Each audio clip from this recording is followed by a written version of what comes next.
Hey everybody, it's the Last Robo Kai here, and welcome to another episode of Let's Play Dota 4 Dark Crusade. And we're wiping out the Eldar today, which I imagine a lot of people will be very happy about. It's actually probably like one of my favorite strongholds. I talk about the Imperial Guard one being probably like the best one, and the Tower being like one of the better ones as well. Well, I put the Eldar one up there as well. I quite enjoy it.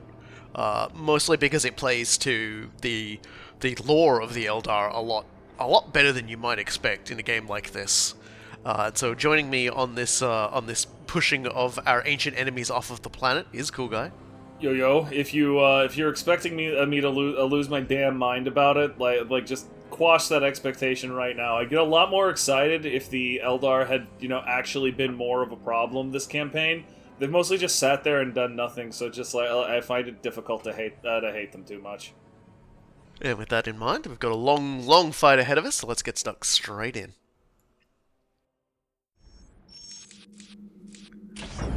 We gotta rearm our forces again. Yeah, I was gonna say like that last one was a bit of a slobber knocker. Yeah, we went right up against the Eldar and definitely got our teeth punched in. I think I'm gonna end the turn. Just expecting them to punch you back after this, like they're definitely going to. They literally don't have another, or they could just. This is why I can't hate them. Yeah, nope. They just let it happen so that I could get ready for some Eldar murder. Swear to God, like as much as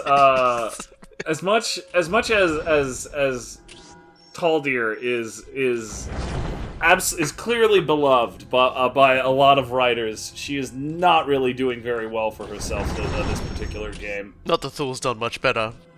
Yeah, that's true. Fourth Meditation on the Monkey by Taldeer the Dreamer of Ulthway. Yeah, I kind of forget that was her name was Taldeer the Dreamer. Sure, she was dreaming about because I think she mostly just had nightmares about the Necrons coming and eating all of them, and that's why she sort of made a real life mission to get rid of them. Shouldn't you have like named her something closer like Taldeer the Nightmaring, Taldeer the amnesiac, or not amnesiac, insomniac, because she can't get a fucking full night's sleep. It seems more on the nose. And she's like, I keep trying to tell these people the Necrons are going to kill us all, but they don't listen to us. And it's like, yeah. If you got a problem with that, blame historical Eldar shenanigans, I'm afraid. That'll do. Good enough for a town this size. Eldar rely on stealth and trickery where others trust in direct force and valor. An ancient and debased people, the aliens only sully their hands in battle when they have no choice.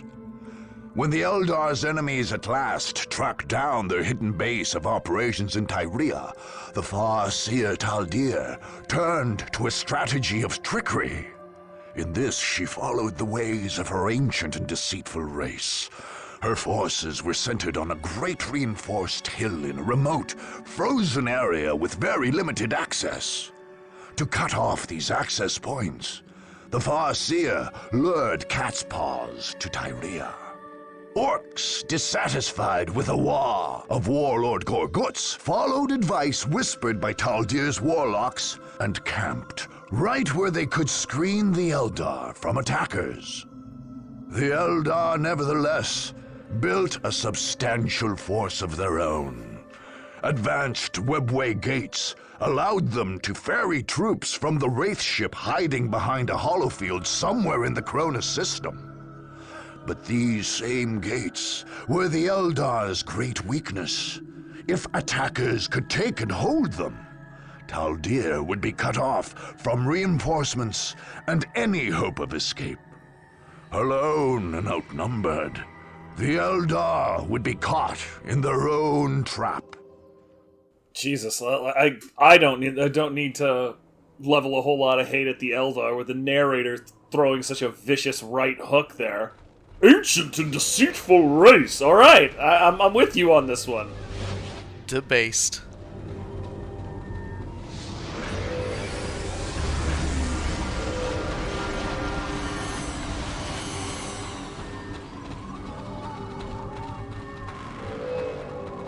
All is prepared.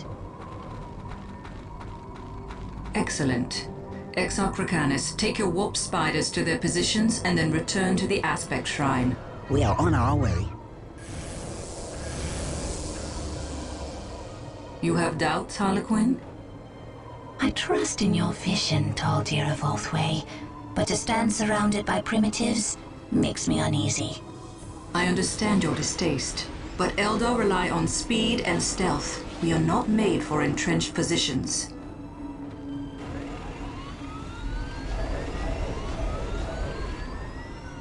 The orcs, however, make for excellent tools. They will keep the supply roads closed and our true enemies weak. And if these attackers defeat the orcs? I do not doubt they will overcome our cat's paws, but it will cost them. And in their weakened state, they will face the wailing doom itself. The Seer Council has named the young king. Exarch Recanus of the Warp Spider Shrine shall sacrifice himself to awaken our most powerful warrior, the Avatar of Cain. None shall escape my wrath.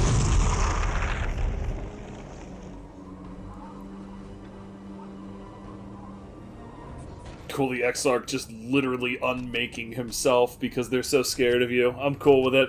Well, I mean, we are the Necrons. If there was a time to unmake yourself to to bloodshed, to face the bloodshed, now would be the time. I really wasn't trying to bait, dehumanize yourself and face to bloodshed, but you nailed that one. Now, of course, we have our mission is to start working on the Eldar, but they have, in typical Eldar fashion, thrown a little bit of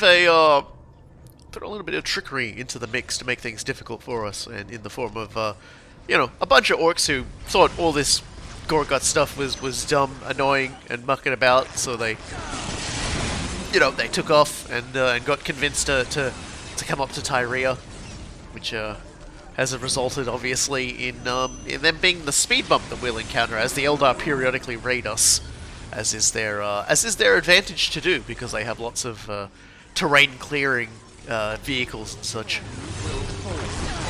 I can only imagine how much fun in very heavy air quotes you're going to have with that. Oh, I love this stage. I love this stage because it is very fun. Because once you get to grips with the Eldar, you strangle them. I was referring to terrain clearing stuff when you get to Soulstorm and there's like full on flyers. Yes, well, Soulstorm. Yeah. Oh, don't worry. We'll get into that section when the time comes. I'm foreshadowing. It's called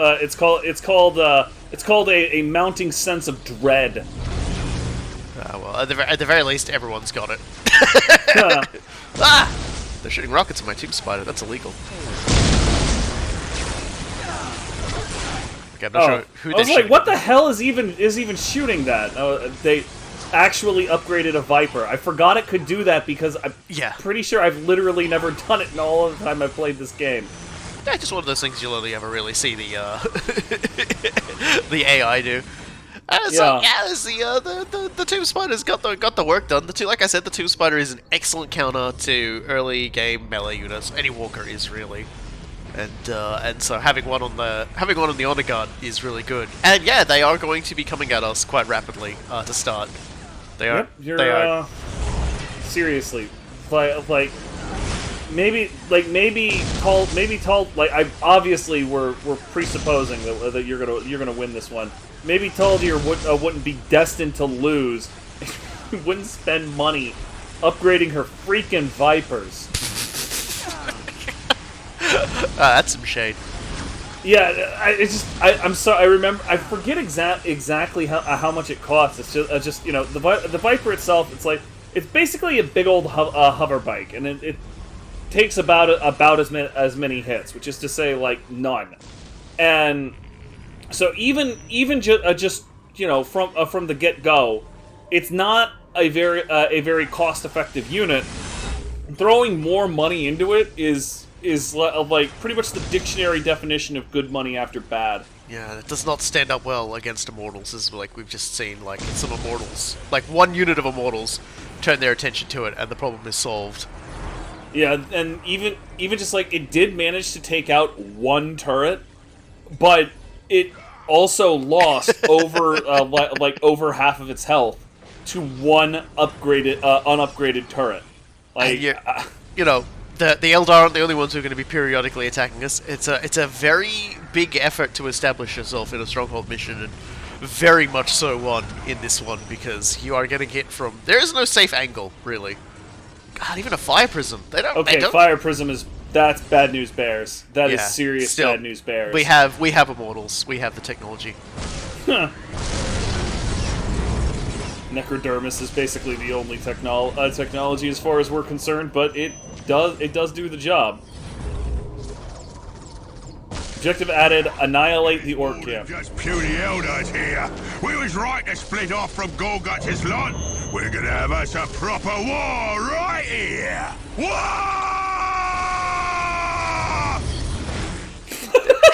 Crashing all of my stuff. I forgot the freaking Shooter Boy's portrait there. It's always nice to have the minions interjecting. Squiggles on them. No, leave them be. The Squiggles ain't trained yet. I don't want to get stuck scraping bits of you after their feet. So yes, the gimmick for this particular stage, in regards to the orcs, is you can blow open the Squiggoths and get yourself some Squiggoths. By I mean get yourself some Squiggoths, I genuinely don't remember if we'll be controlling them or if we'll just be watching them destroy everything and laughing. I'm about 85% sure it's the latter, but that is all the more reason you need. Oh yeah, like watching Squiggoths just dumpster a whole bunch of dudes is one of this game's like immortal joys. Oh, we've been definitely watching that for a while now, haven't we? Oh man, like it. There's a reason why it comes up in basically every iteration of the game we play. Right?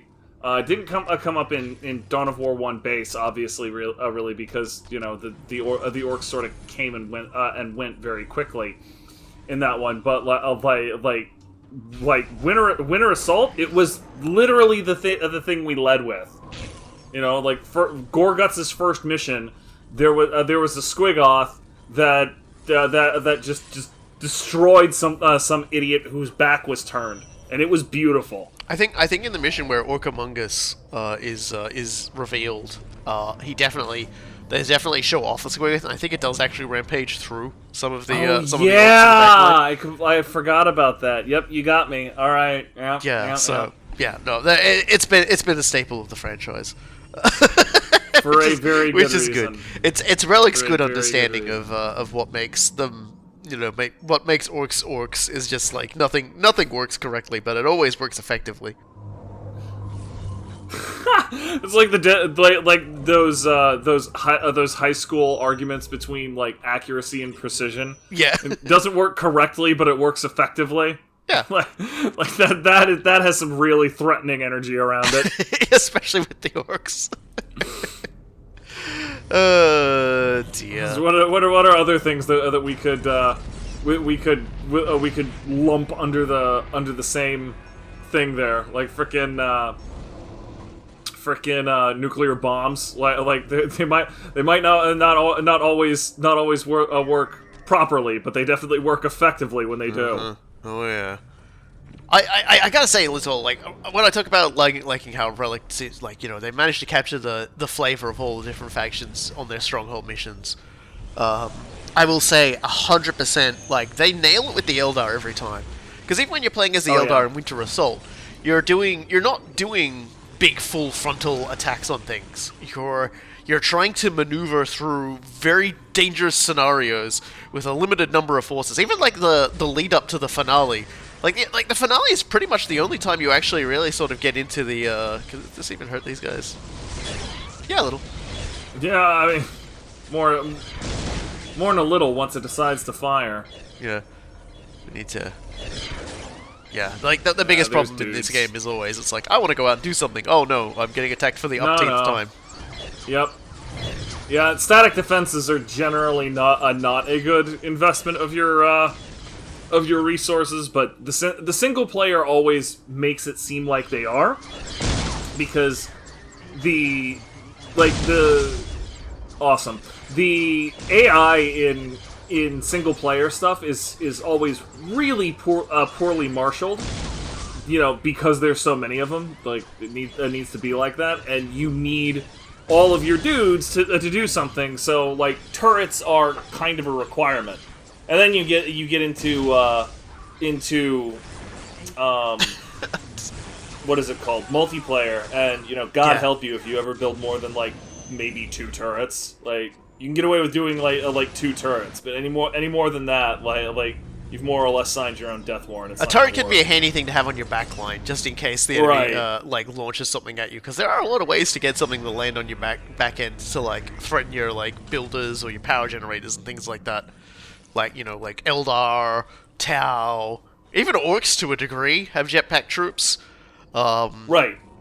And Though, Chaos can teleport things in if they can get line of sight. Space Marines can teleport things in if they get line of sight. There's a lot of things where just having like a little offensive structure as a speed bump can help when you want to turn around. Ironically, like it's the melee heavy powers like Orcs that benefit from turrets the most, and naturally Orcs don't have an independently buildable turret. Like they compensate by putting guns on pretty much all of their other buildings, and you know their listening posts are a little bit shootier than usual. But you know you can't just be like, okay, well I'm gonna drop in like you know 3 turrets here to compensate for the fact that it's gonna provide like covering fire for all of my boys. No, it doesn't work like that. Yeah. Also, do not adjust your televisions, ladies and gentlemen. The tearing that you see on the screen is just a byproduct of the shadows in this game, and it just sometimes it happens. Typically, it seems to happen fairly often on this particular stage. You just get a lot of like weird like polygon tearing like across like the map of like the shadows, particularly of like the main building. I mean that's made all the worse by the fact that you know when you're playing, specifically you Robokai are playing this game, you're forcing it into widescreen resolutions that it was never designed to do. Like this was still back during the days when 4x3 was the only way. We had to do some shenanigans to get this game the way it's meant to be. Yeah. Although to be perfectly honest, I think Dark Crusade is a lot better about this, because as you can see, my map isn't destroyed. Like it was in the previous one. So I think Dark Crusade is better at it, but still struggles under it. Correct. Yeah, like I remember having this conversation when when the game was still active, because like Dark Crusade sort of spans the time when people were starting to get into HD stuff. Yeah. And it got kind of fitted in on the back, and it never really worked that well. But you know, it at least hit before Dark Crusade hit end of life. Yeah. Which most certainly did not before Winter Assault went end of life. I don't remember how well or how poorly Soulstorm handles it, but you know, I suppose we'll see about that. Yeah, we shall definitely see. I don't recall anything graphically happening too wonky, and you know, aside from like the usual that. Like, it's kind of funny to talk about, but generally speaking, the more things that happen in the games, the more the game struggles. And Soulstorm modders, in particular, definitely have made this game get pushed to its absolute limits of tolerance, its pain tolerance. Yeah, that sounds about right. And all around the map, there's these little bloody, you know, there's the webway doing the webway stuff. Doing the Kane blood stuff. Yeah, it's all hyped up because Kane is out, and Kane makes Avatar Kane makes everyone in the ranks hyperactive and violent. Okay, cool. It's kind of funny actually. Of all like the alien like sort of units that get throughout all the Dawn of War games and everything, the Avatar of Kane's one of the ones that seems to always come back. I think Dawn of War 3 is where the Avatar of Cain doesn't come back, and Dawn of War 3 sucks. So maybe the Avatar of Cain is the market quality. The Avatar of Cain and its implementation is definitely a good litmus test for Warhammer 40K. What's the word I'm looking for? Like the writings interest in the setting and so forth, simply because the Avatar of Cain is quite unique in that its mere presence completely changes the character of the Eldar and their goals while they're around, right? Yeah. You know, it's like it's very simple to just be like, hey, the Eldar are elves. They're sneaky. They like hitting fade attacks. Blah blah blah blah. And none of that is wrong. Like none of that is wrong. The thing is that they are. I think this is true. I think they're actually the only major faction that when a certain thing is around, just literally everything changes. Like even chaos doesn't change to nearly the same extent. Yeah, they're usually already the way they are, and then when you get the Avatar of Cain involved, everyone just starts to get their blood up. They start feeling the presence of the Avatar of Cain in the back of their minds. They wanna get the violence going. Right. And even in terms of chaos, yeah, sure, okay, you can definitely change the overall character of a battle by having a keeper of secrets around instead of a bloodthirster, but it's still chaos. Like the only thing that changes is the like some of the tactics and a few of the ways that they're going about things. Like the Eldar more or less just completely lose their goddamn minds. Like they no longer care about being subtle, being strategic, being anything like that. One of their own has been unmade, and now they are going to unmake you. It's like they finally joined the party with how brutal everybody else is being. Yeah, I kind of like that. It's great.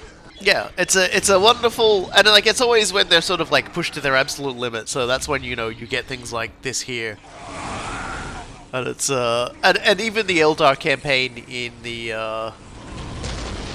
in Dawn of War 2 Retribution, they even get involved in that, and you unlock the the Avatar of Cain basically from like the remnants of the fallen craft world, and just like get stuck straight in for the big fight against Chaos. Like everyone gets their blood up again, the Avatar gets going. It's so much fun, and it's like when the Avatar of Cain is around, like the characterization of Cain, the characterization of what the Eldar become.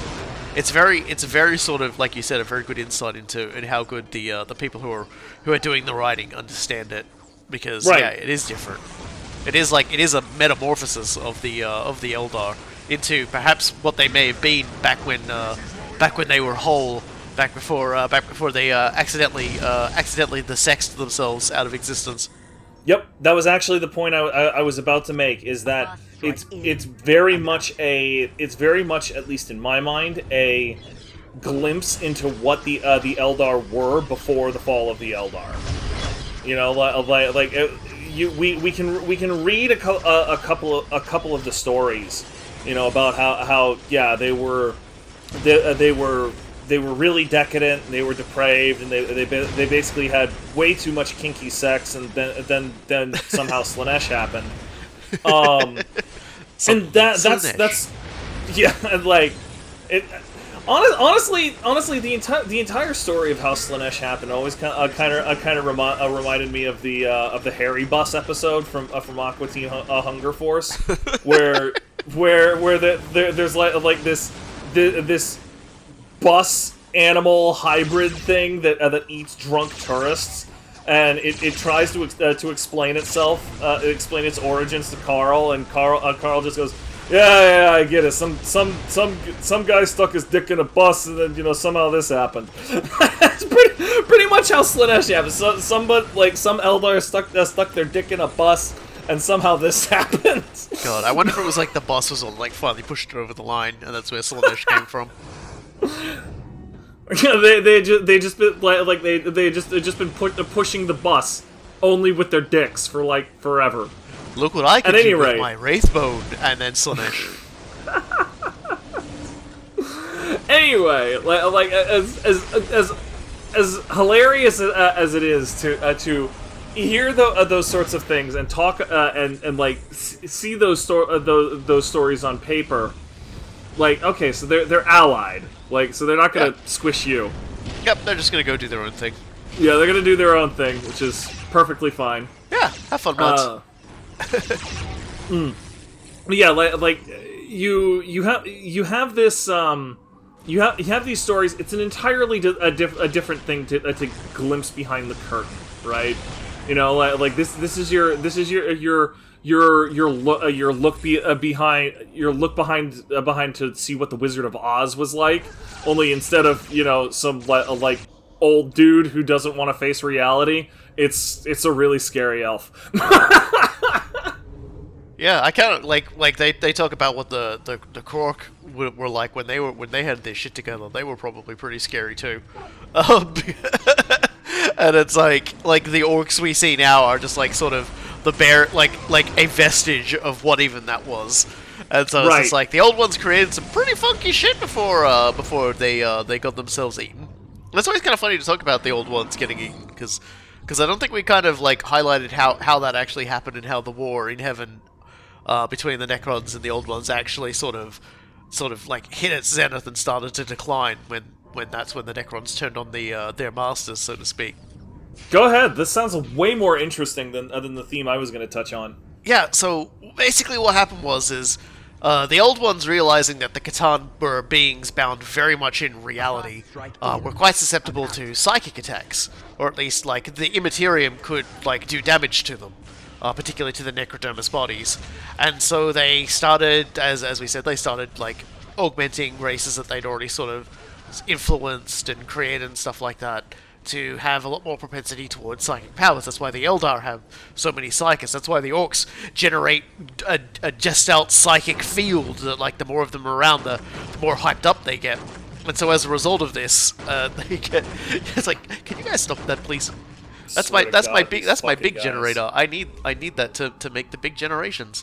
And so this kept going and going and going, and at that point they didn't really sort of understand the Immaterium. They knew it was sort of like, this quite calm sort of other world where things where things existed, but it wasn't so bad. But the more they kept fucking around with the psychic powers and stuff, the more this dimension that sort of reflected the emotional spectrum of like the living creatures of reality started to churn. It started to get a bit fucky wucky, as I like to say. And as a result of this, the creatures of the Immaterium, because there were creatures in the Immaterium, they got sufficiently stirred up. And as in any ecosystem, there are things that like to eat certain things in ecosystems. Yeah. And there happened to be a species that quite enjoyed eating psychic energy. So they basically would have probably been creatures that drifted around in the Immaterium and just, chomped away at different sort of, like clots of psychic energy that might have happened in the Immaterium and everything like that. And so it all started to build up, it all started to get a bit crazy, and these creatures, probably as a result of it, got influenced and became hungrier and hungrier. And more and more pronounced, and eventually, because reality and the veil between reality and the warp, the Immaterium, sort of diminished as this went on, they were able to break into real space and would immediately go for the biggest pockets of psychic energy and just eat it. And so a mass extinction event for the old ones occurred, known as the Enslaver Plague. They were called enslavers because the enslavers would use a person's own, like a particular susceptible person's own mind as the forging of a gateway through which they could materialize for however long they could, at which point they would just begin spreading out and feasting on more people, opening more gateways, and basically just, using these enslaved to get themselves around and just eat people. And the Old Ones got very well and truly feasted on by the enslavers. And so we talk about the possibility of certain Old Ones being the gods of the Eldar, and likely those very few survivors that they had eventually getting eaten by Slaanesh. Most of the Old Ones, if not all of them, if the Eldar gods are indeed the Old Ones, they got eaten. It was like the Catan were like, oh, okay, well, I guess we win. I guess we win, guys. And they turn to the Necrons, and the Necrons slowly raise their Gauss guns, and the Catan are like, guys, guys. But win. We didn't die. It's just they're just like, war does not determine who is right, only who is left. Zap. Yeah. Oh god. So it's it's kind of funny that's how it ends. It ends not with a climactic battle or anything, but with the absolute unmaking as a result of people not really understanding the forces they were dealing with and just sort of weaponizing them. There's a lot to be said. There's a lot to be said about how often human beings do that in history as well. I mean, we were just talking about nukes. Yeah, I was noticing a resonance there. Yeah. I don't know, it's so funny with Games Workshop writing, you're like, I wonder if they intended this, and even if they didn't intend this, boy, it works out really good as an analogy towards certain facets. I'd like to think there's for the most part, it is 100% intentional, because a lot of the writers for Games Workshop are pretty talented and clever people.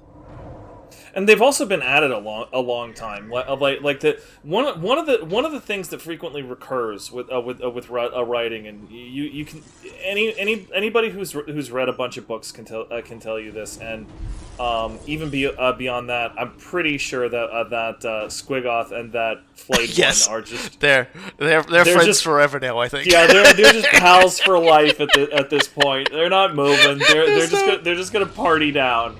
There we go.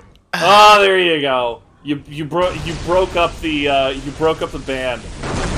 Wow. Anyway, there's the trope about how there's only 13 or whatever sci-fi stories. There's only 12 or whatever. There's only 12 or whatever fantasy stories. Writers know this. We encircled your orc pawns in the mountains, Eldar, and now our forces have regrouped. It is time to end your tricks. Or so we think. Okay.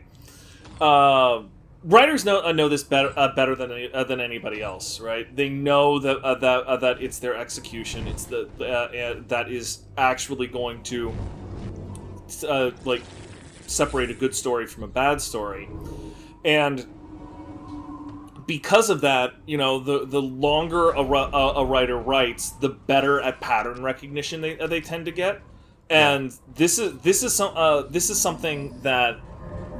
Even if you think, Games Workshop's writers, yeah, they're okay, but they've only got two or three tricks or whatever. That's just because you haven't read all of the stories that they have, and they're probably pattern matching a couple levels above you. Just because they've been doing this for decades, day in and day out. There's one of the primary reasons, and I always argued this. Nobody believed me, and I kind of feel like I was somewhat vindicated when the most recent continuity advance for the Warhammer 40k universe came out. We got stuff like the Primaris Marines. We got Abaddon's breakout from the Cadia system. We got Cypher making a beeline for Terra, how everything seems to be coming to a head, and blah blah blah. A lot of the one thing to note in all of that. I'll wait until the cutscene's over.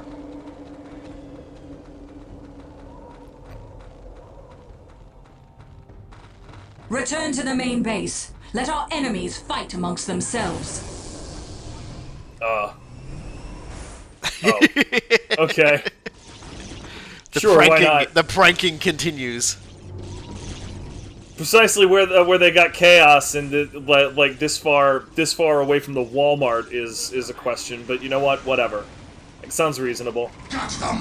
Got them all!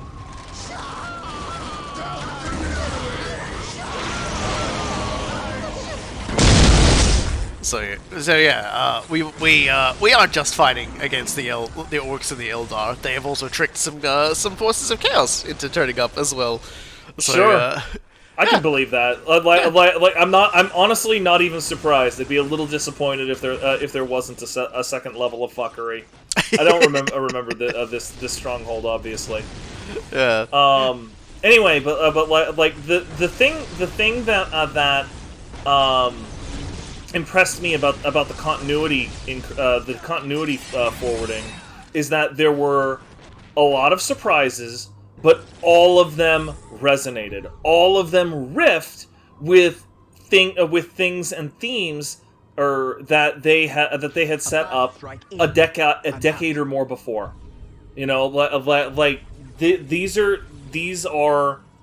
these are writers that have not only done a great job of setting up these patterns and making very deep connections regarding the themes and the monstrosities, and then find me that alien witch.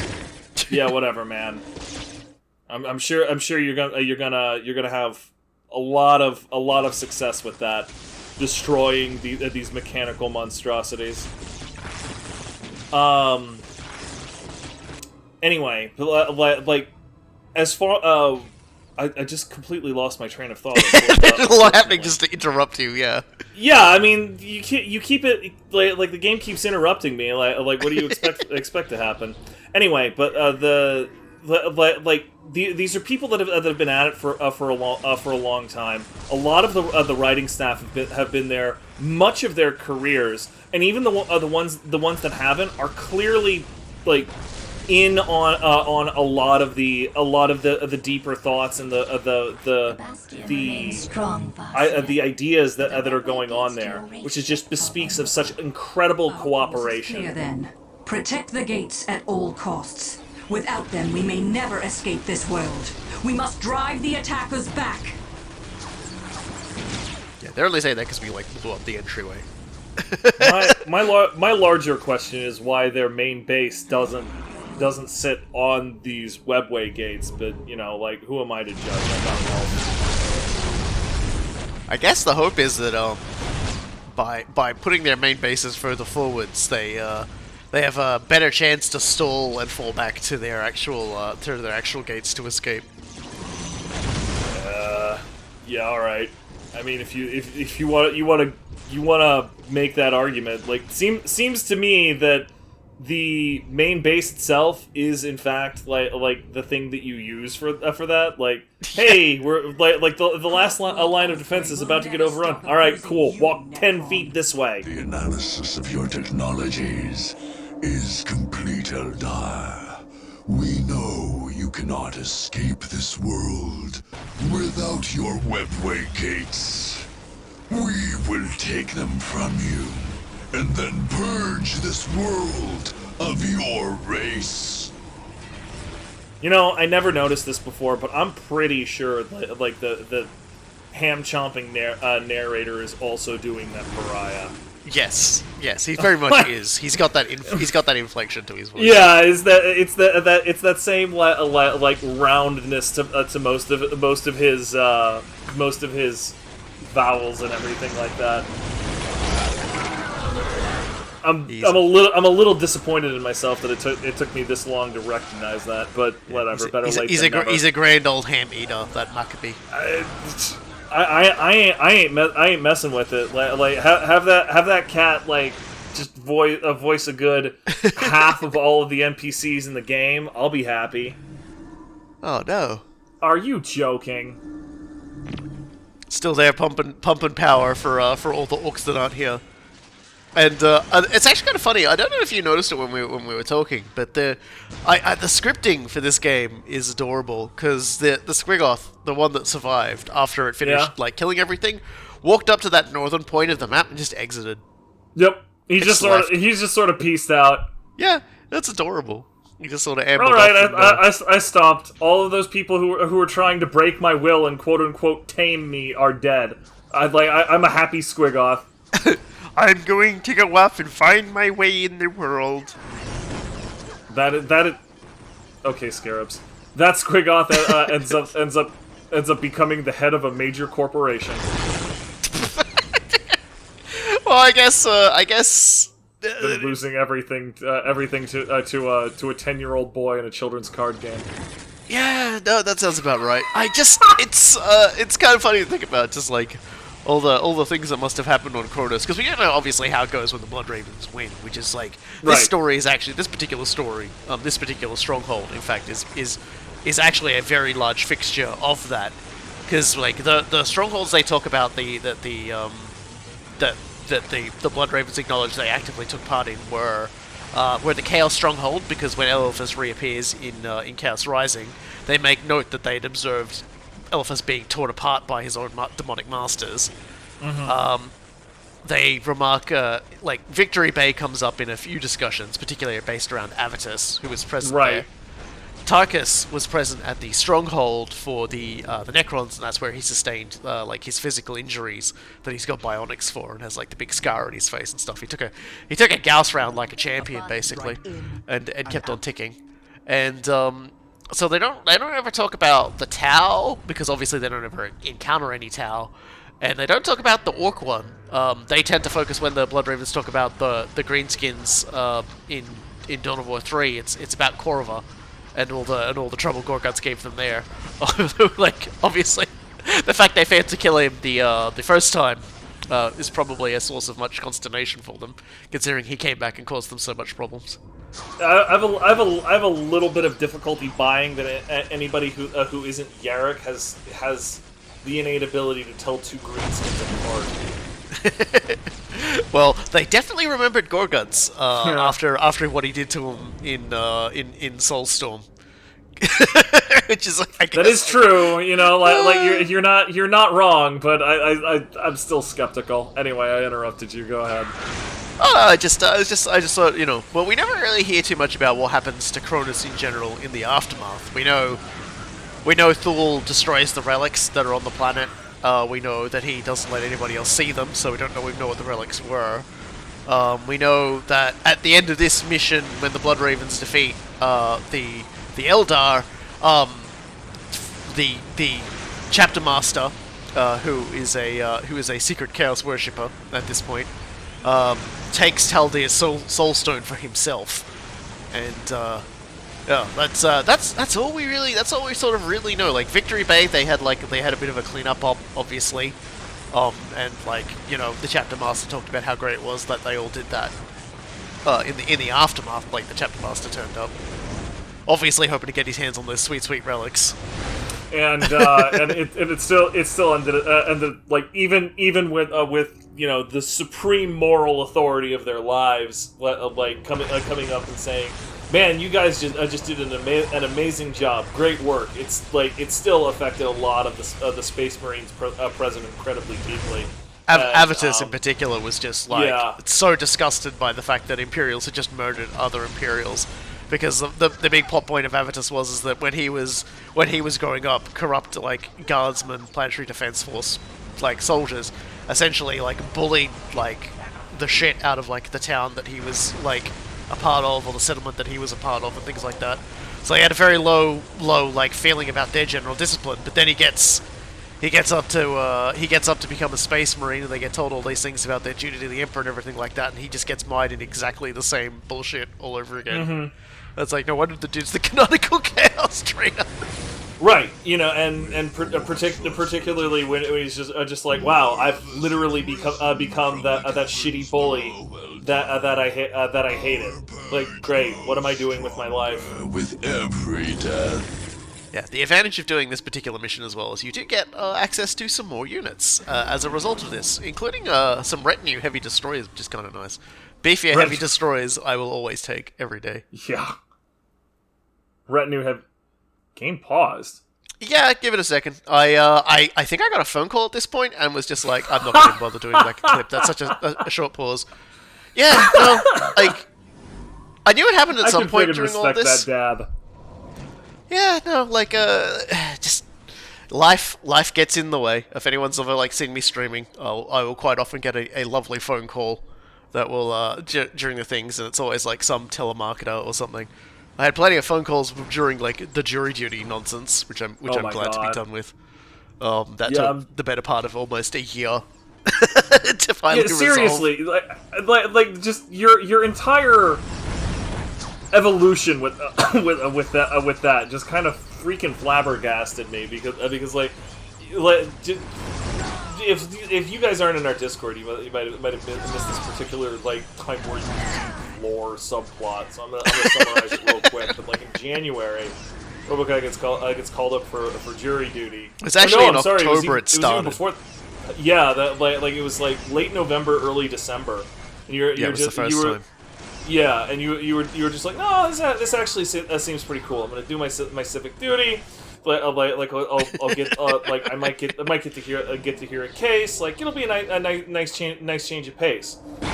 And you know, basically they kept calling him like the day of, and saying, nah, don't bother coming in. By the way, this doesn't actually fulfill your civic duty. And they keep dicking him around like that until mid-May, like 6 months. And he finally goes in, and they finally go like, all right, buddy, we don't need you. Thank you for doing your civic duty. And he's like, finally, going home. Like all I can say to that is thank goodness in the far-flung future of Warhammer 40,000, we have all of these problems sorted out by people who have extremely large hats. You know, we've gotten rid of, you know, they get rid of the jury system, they have a person turn up, they're wearing a very large hat, or an Arbites helmet, and they say, you're guilty, and kill you. Yeah, the judge, jury, and executioner, very, like, we were talking about Judge Dredd last episode, just do that. Clearly that's superior, right? Yeah. Right? Yeah. Yeah, look, you know, like... As we all understand, in Warhammer 40,000, to an Inquisitor in particular, a plea of innocence is simply guilty of wasting the Inquisitor's time. Friggin', oh no, that was Isidore that has the immortal. There's no such thing as innocence, only degrees of guilt. Yes. I was just like pretty sure we have a quote for that in this exact thing, but. Initially, for some reason, I thought it was Adrastia from Retribution. That was not the case. Oh, I'm sure she's got plenty of wacky lines about guilt. Religious organizations do love a bit of guilt. I mean, just give me some more of that sweet guilt. Why did you build a monolith up here? Is it just like like an FOB? Because like usually you do that to awaken it, but. Yeah, I'm doing it to awaken it because the relic point is that there's 3 relic points that we have to capture, right? So after I grab the first one, I'm bringing the monolith up. For some reason, like I'm just not doing well today. Because, that's quite alright. Because like I was looking at the map and everything, and I was like, oh, those aren't relics; those are critical locations. Idiot. I am just brilliant, absolutely on top of everything today. Yeah. I mean, there's both. There's a relic point. Sorry, there are critical locations we have to take, but there is a relic point directly in front of it. Right. It's probably the better way to put it. Yeah. So no, you weren't wrong, but it was just like the map is a clusterfuck of green, white, and red at the moment, so you wouldn't exactly be able to see it. Yeah. I do love watching myself do this though, because it's just like you would never do this in a regular game. You'd never building something out in front of your enemy's base, being I don't want to walk it. I don't want to make this thing move slowly across the battlefield. I don't want to drag out the CBT that you're about to endure. So I'm going to get straight into it. You know, I'm going to get the rock out. I mean, the reason why you wouldn't do that in a multiplayer game is that, you know, if your opponent sees that happening, like it only takes it only takes like 1 unit of jetpacks to go back and start bopping that, and then you have to split your forces. And I tell you very truthfully, the instant you start doing in-combat maneuvers in multiplayer games like that, that's the moment you lose. Like it's really easy to set up a nice battle line with a procedure of battle that you're expecting, and that's what you go into a fight with. You know, Necron warriors up front, the immortals in the back, and the pariahs on the flanks to handle to be your flexibility. Great, wonderful, perfect plan. Then some asshole shows up in the back, and it's just like, oh, okay. Well, the easiest thing to do is move the immortals back and have them deal with the like little chumps that are over there. Bad idea. Bad idea. You just lost all of your fire support. Your Necron warriors are okay in melee, but they're probably not going to kill that much. And you've gotten rid of the support fire for if your pariahs get tar pitted. Those sorts of maneuvers. That is the moment you lose the game. Well, we got Killy Boy out now. The big old floating fortress. Speaking of nukes, so it's just like big green intercontinental ballistic Gauss rifle over here. Yep, it'll be on its way eventually. If I've even actually told it to move, which I'm not convinced I have. I'm watching like the map icons. I'm not entirely sure. I feel like I saw you do it, but I didn't even there's see definitely the movement, but I'm not sure where it's going. Is it like it looks like it's leaving? Actually, just going back to base. It's going home. Like amazing. Did I tell it to like head around? I'm trying to figure out what it's doing, and I'm wondering when I'll notice what it's doing as well. Because again, this has been a while, and I'm just like, This is the funniest goddamn thing I've seen all week. Yeah. It's just, you go through all of this trouble, this special one-off like snowflake situation, and then you just beef it at the last second with a misclick. Yeah, I just don't know where it's going, but it's definitely going there. Amazing. I mean, absolutely I don't, amazing. Like, I'm just gonna get into Crypt Cope here and be like, no, I don't need it. I'm fine. Crypt Cope. I like that. God, I do so love fire dragons. Like, of all the units in the Eldar, I love the fire dragons the most. They have some serious style. Drive them back. Monolith, where are you going? Go home, Monolith. You're drunk. It actually took our advice for once. I have so many questions. And I don't think I want to hear any of the answers.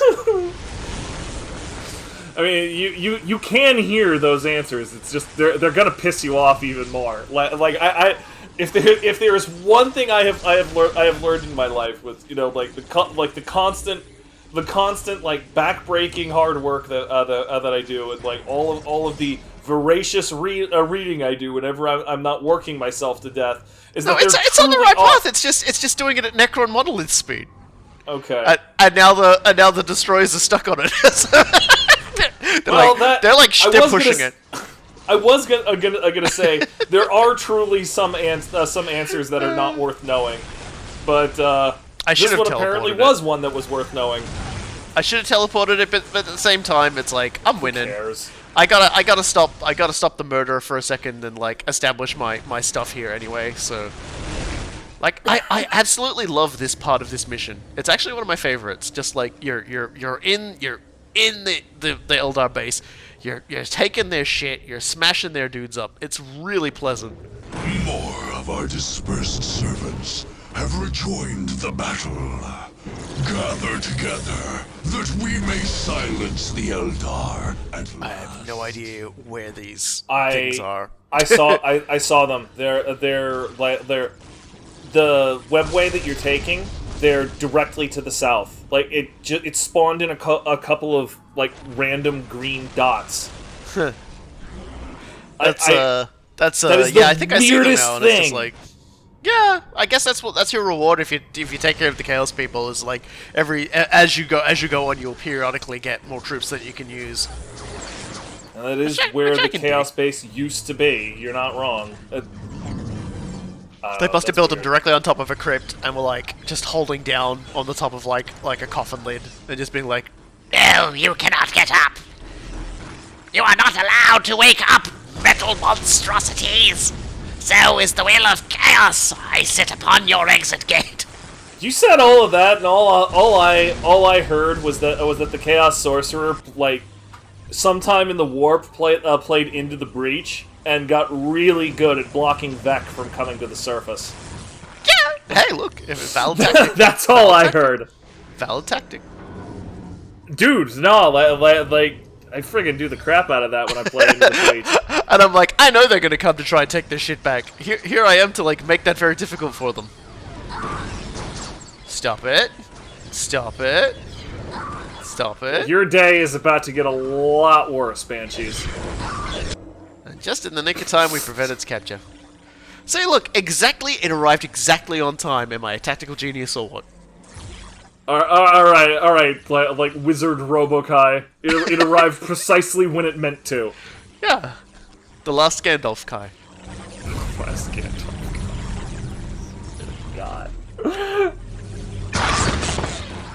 Oh, dear. The last Robo Gandalf just conjures images I didn't want to get. I'm just gonna go with Gandalf the Gormless over here. everybody who was just like, the last Robo Gandalf would have worked better. Yeah, but it's horrifying, so let's not. Yeah, no, that is. I don't think invisible. anybody really wants to contemplate like a steampunk Gandalf. God, now I'm doing it. Why did I say that?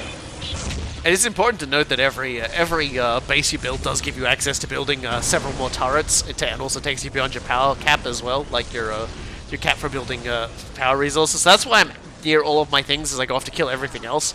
I'm building the bases there so I can put down more turrets, just so that when the Eldar run back to capture it, they run into a wall of heck instead. It's yeah, because reminder, you can't build listening posts on critical locations. So like he can't get a control zone by just building a listening post. Yeah. Control zone, more turrets. It's pretty much the best way to do it. So away we go. I mean, the I also alternative. have I have 33,000, 30 something thousand freaking stupid power points as well. So Yep. it's just like I can just, my economy is sufficiently busted that I can just do whatever I want now without any form of like monetary repercussion. Yeah, what's your alternative? Because like your alternative is leaving a garrison force. Sounds awful. Meanwhile, the Avatar of Kane's just like, I'm getting nuked and I can't go hit it with my sword because I think I've just been at this point with the rest of my forces for a while now, just like slapping at it. I love breach fights like that too. You'd be amazed how how effective like that little hill is. Like they use the little hill like this in so many RTS games. Like StarCraft 1 did it like multiple times, particularly in the early Terran campaigns. You only have access to Marines. StarCraft 2 did it at least 3 times in the Wings of Liberty campaign. I never played anything else because StarCraft 2 was boring as sin. But and then we're seeing it right here. Warlord's Battle Cry does it, and the Soul Blighter game also does it. And that's all just off the top of my head. Like it is a complete thing where that little hill means don't come here. Don't come here unless you're ready to seriously bring the heat. You really gotta bring it.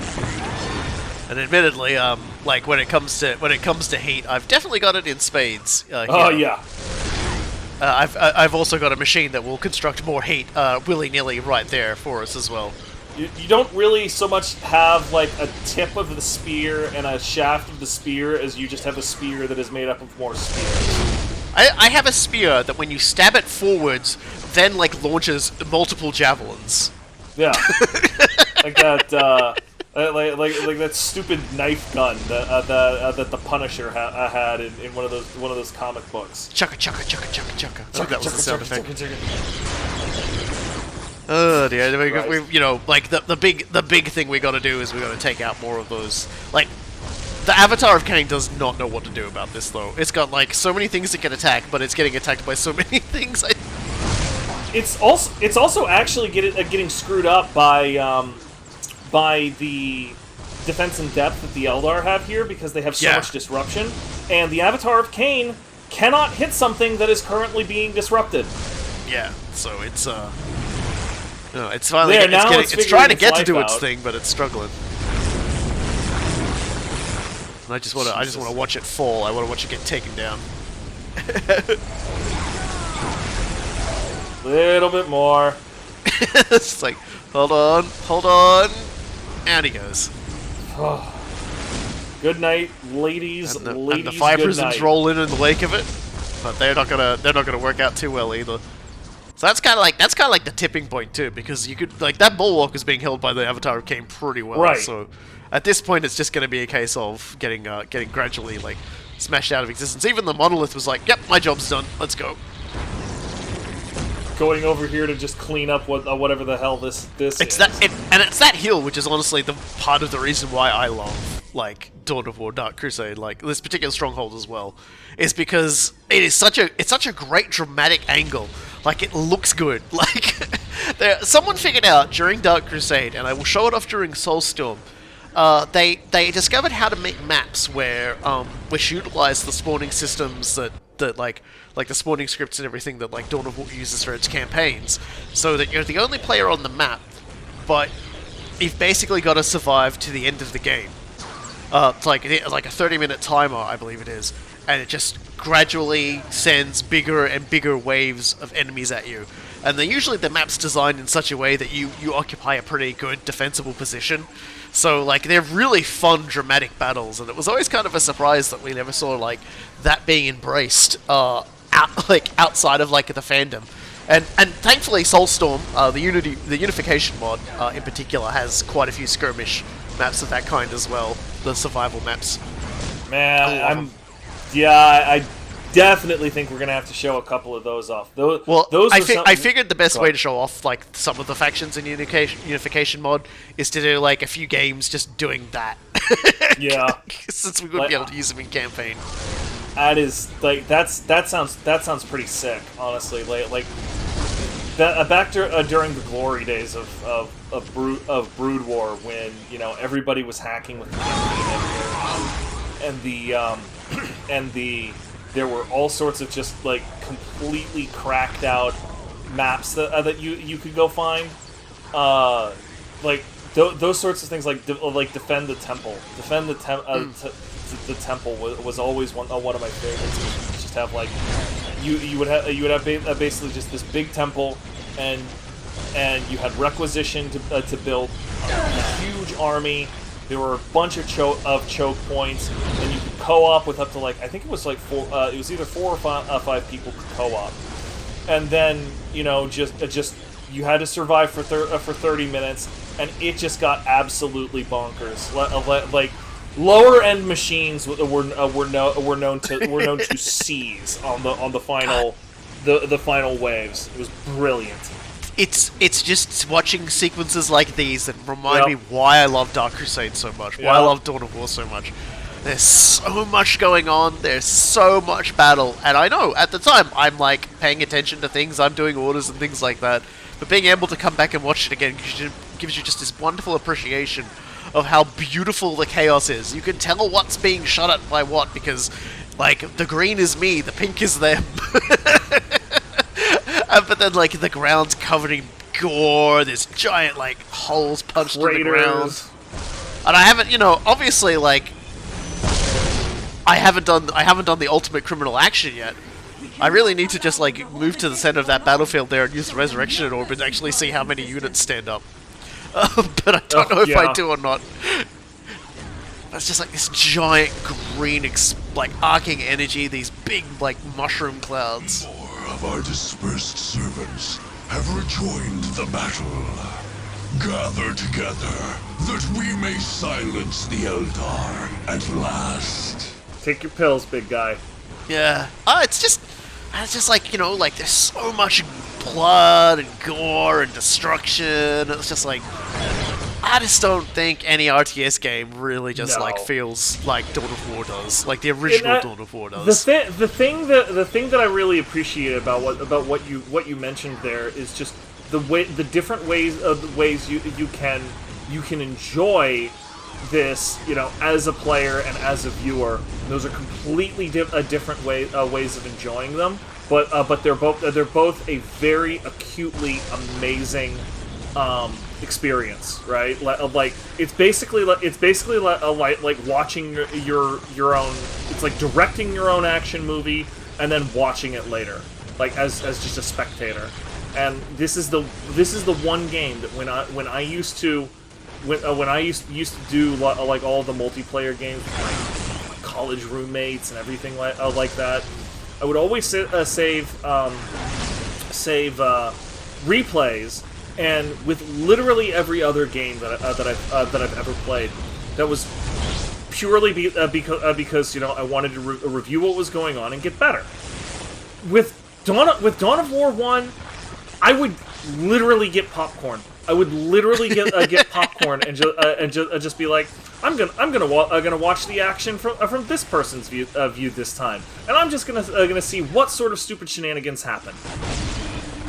It's just.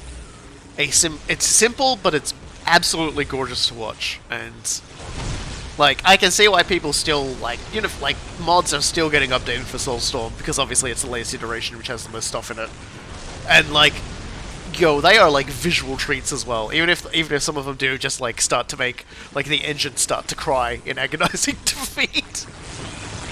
Oh dear, it be like that sometimes. Now I'm not sure how much. Up there it is. I was gonna say.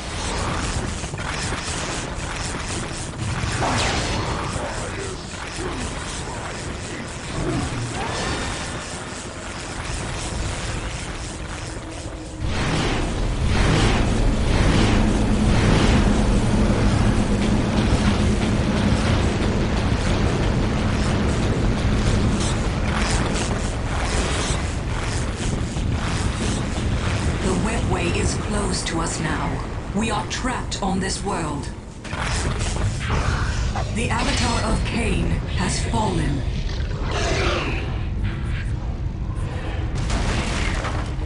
Go, all of you. Find what refuge you can in the wilderness of this world. Escape is still possible, Farseer. I do not deserve that title, Harlequin. My vision has failed us all. My fate is here, and I shall not flee from it.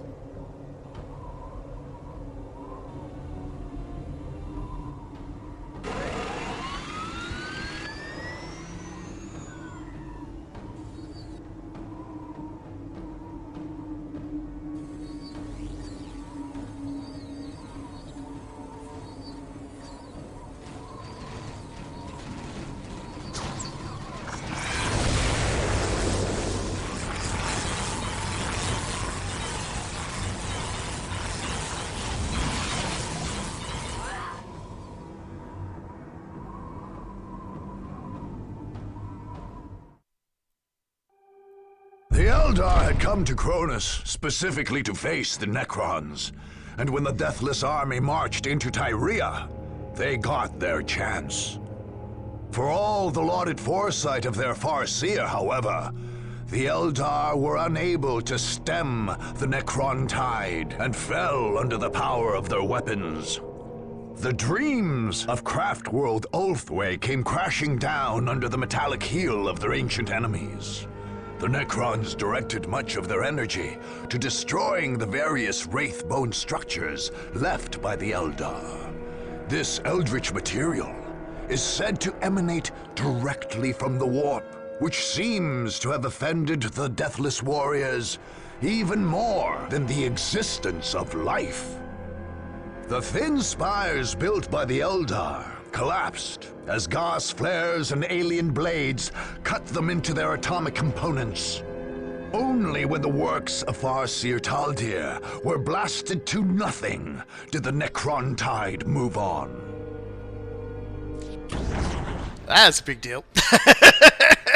I do like how it was riffing off what you were saying earlier, though, like with regard to the Wraithbone structures emanating psychic energy from the warp. That offended them, huh? I wonder if they might have some history with that. Yeah. As far as character send-offs go, Taldeer's death there is pretty good. Doesn't matter who she's fighting, she basically holds the line so the rest of her people can escape. And we do see her again in Dawn of War 3, but as far as we were aware for the longest time, that was it for Taldeer. That was her canonical death. And still is her canonical death. She dies. Like, you know, the fact that her soul is able to see and think and hear and reside in a stone from then on, you know, is neither here nor Somewhat there. beside the point, yeah. Yeah.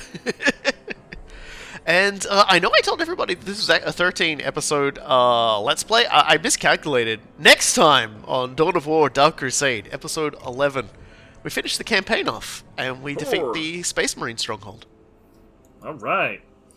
Yeah, and then there'll be an episode 12 using the Tau fighting the Necron Stronghold.